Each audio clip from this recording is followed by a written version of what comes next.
આજે અમે જવાના છીએ મારા મામાની વાડીએ વ્લોગ બનાવવા. તો આપણે આજે જઈ રહી છીએ. હજી તો કારખાનેથી આવ્યો છું. આપણે નાહી ધોઈને તૈયાર થઈને પછી નીકળીશ. चल अभी मजा आएगा ना भिड़ो.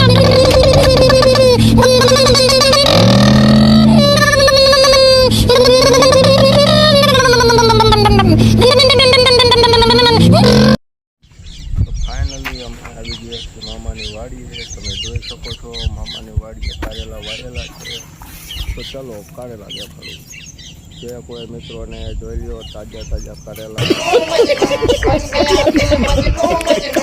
આ બધું જે દેખાય બધું મારા મામાનું જ છે. આ બાજુ પણ મામાનું જ છે. આ કોમેન્ટ કરજો ને ઢગલો છે એનો છે. વાડીમાં ઝાડ વાયેલી છે, કારેલા વાયેલા છે. જોઈ શકો છો તમે મિત્રો. મામાની વાડીએ તો કઈ અનોખી જ મજા આવે. તું સમજા? નહીં, તું સમજા નહીં. જાવ છો મામાની વાડીએ. જેને મામાની વાડી હોય જતા હોય. જો મામાની ભેંસું છે અને આ ઢગલો જો ને ભેંસું એ જ પીરો, બીજા કોઈ નથી. જોઈ લ્યો કેવું દ્રશ્ય મિત્રો, કઈક અનોખી જ મજા છે. फिर से आ गए रे बाबा, इधर जहर खाने का पैसा नहीं है तो जा रे यार तू कुछ. એનું કુદરતી દ્રશ્ય તમે જોઈ શકો છો મિત્રો. મને તો મામાની વાડીએ બહુ જ મજા આવે. તો મિત્રો અહીંયા આપણો વિલોગ પૂરો થાય છે અને મળશું નવો વિલોગમાં.